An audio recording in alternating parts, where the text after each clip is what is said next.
سندھ صرف ایک زمین نہیں بلکہ تہذیبوں کا گہوارہ ہے، جہاں ہر اینٹ ہر دیوار ایک مکمل تاریخ سناتی ہے۔ اور آج ہم آپ کو لے کر جا رہے ہیں کوٹ ڈیجی، جہاں شاہی عظمت کی ایک حیرت انگیز نشان آج بھی اپنی پوری شان و شوکت کے ساتھ موجود ہے، جسے شیش محل کہتے ہیں۔ شیش محل کے مناظر رنگین شیشے، در و دیوار اور پرانے فرنیچر کی قریبی جھلکیاں یہ ملتی ہیں سندھ کی یہ سرزمین کوٹ ڈیجی میں، جہاں ریت کا ہر ذرہ تاریخ سناتا ہے۔ وہاں ایک محل ہے جو شاہی عظمت و فن و تعمیر کا جیتا جاگتا شاہکار ہے۔ تقریباً 1.5 صدی قدیم یہ شاندار عمارت اس دور کے بادشاہ میر سہراب خان تالپور نے تعمیر کروائی تھی۔ میر سہراب خان تالپور کا شمار 18ویں صدی کے آخر میں تالپور خاندان کے بانیوں میں ہوتا ہے۔ یہ محل کوٹ ڈیجی قلعے کے قریب واقع ہے۔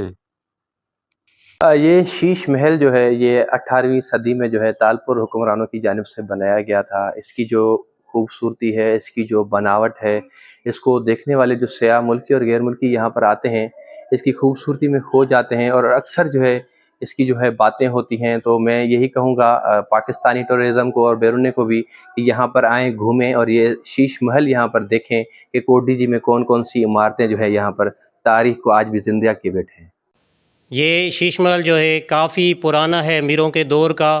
اس میں اس کی خوبصورتی کے حوالے سے اگر آپ کو بتانا چاہوں تو اس کے جو دروازے وغیرہ ہیں وہ ایسے بنے ہوئے تھے، تمام خوبصورت بنے ہوئے تھے، اور جیسے ہی دروازے کھلتے تھے تو سورج کی کرنیں، جیسے ہی دروازے شیشوں کے بنے ہوئے تھے کافی، تو اس میں سے جیسے ہی سورج کی کرنیں پڑتی تھی تو اس میں اندر سے شیش محل جو ہے یہ کافی جو ہے وہ روشن ہو جاتا تھا۔ اور اس میں جو ہے اگر شیشے کا کام جو کروایا ہوا ہے وہ بھی تمام بہترین کروایا ہوا تھا۔ اور لاسٹ جو 2022 میں بارشیں پڑی تھی تو اس میں کافی اس کا نقصان ہوا تھا، اور EFT ایک NGO ہے جو اس کا کام کروا رہی ہے، 2022 سے کام کروا رہی ہے۔ اس میں جو دراڑیں ہیں وہ بھی ابھی بن رہی ہیں، اور اس کے دروازے بھی سیم کنڈیشن میں بن رہے ہیں، اور جو شیشے کا کام بگڑ گیا تھا اور اس کی خوبصورتی جو چینج ہو گئی تھی، خراب ہو گئی تھی، وہ بھی سیم کنڈیشن میں لا رہے ہیں۔ یہاں پر ہم گھومنے آئے ہیں، یہ بہت اچھی جگہ ہے۔ یہاں پر بہت سیاح آتے ہیں گھومنے پھرنے، اور دیکھ کر بہت لطف اندوز ہوتے ہیں۔ شیش محل جو رنگین شیشوں، نفیس نقاشی اور دیدہ زیب لکڑی کے کام سے سجا ہوا ہے۔ جب سورج کی کرنیں ان شیشوں سے چھن کر اندر آتی تھیں تو دیواریں جگمگا اٹھتی تھیں، جیسے خوابوں کی کوئی دنیا ہو۔ یہی وہ مقام تھا جہاں تالپور حکمران رہائش پذیر ہوتے، دربار لگاتے، فیصلے کرتے اور تہواروں کی محفلیں سجاتے تھے، جن میں رقص، موسیقی اور ثقافتی رنگ نمایاں ہوتے تھے۔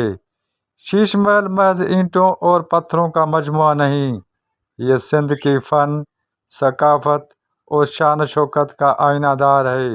یہ وہ جگہ ہے جہاں ماضی آج بھی سانس لیتا ہے، جہاں ہر دروازہ، ہر محراب ایک کہانی سناتا ہے جو وقت کے گرد میں چھپ کر بھی زندہ ہے۔ Abdul Fattah Odho, A4 news, 786۔ مزید نیوز اینڈ اپڈیٹس کے لیے اس چینل کو سبسکرائب کریں۔